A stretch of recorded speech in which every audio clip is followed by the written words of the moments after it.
Il y a longtemps que je me suis fait la réflexion suivante. Quand on connaît bien la mythologie, on s'aperçoit qu'une des dialectiques les plus intéressantes est celle qui oppose Cérès ou Déméter à Pluton, Hadès, autour de Proserpine.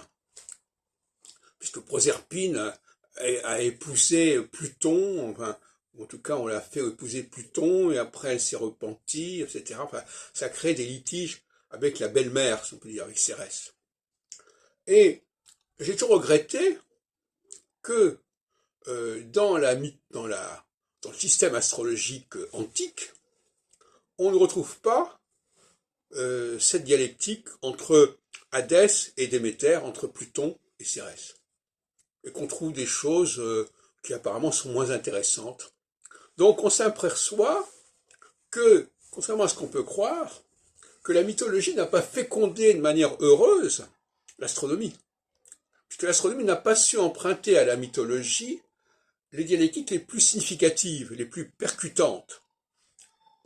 Et bien des années plus tard, je m'aperçois qu'en réalité, on n'a absolument pas l'obligation de s'intéresser aux planètes telles qu'elles sont décrites dans l'astronomie, notamment parce que sur l'ensemble des planètes en dehors des luminaires, où il y a la Lune, il y a 5 planètes dont une seule est féminine, à savoir Vénus. Et là aussi, je trouvais que c'est tout à fait anormal. C'est pour ça que j'ai montré récemment que, en réalité, le couple Jupiter-Mercure, c'était un couple masculin-féminin, comme d'ailleurs tous les couples doivent être masculin-féminin.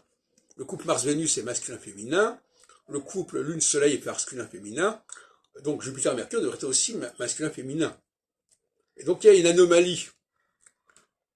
Alors cette anomalie, par la suite, je me suis aperçu que les 2 signes qui correspondaient à Mercure étaient des signes de printemps et d'été, donc les bonnes saisons, les périodes de Cérès, et les signes qui correspondaient à Jupiter étaient les signes d'automne et d'hiver, c'est-à-dire à la mauvaise saison, c'est-à-dire à Hadès. Donc tout ça devient à peu près cohérent, et à partir de ce moment-là, je déclare qu'en effet, nous, en tant qu'astrologues, nous devons plus appeler Jupiter, nous devons l'appeler Pluton, qui d'ailleurs est un nom qui a été donné en 1930 à une des planètes, qui a eu des problèmes d'ailleurs. Et le Mercure doit s'appeler Cérès. D'ailleurs, Cérès est généralement associé à la Vierge.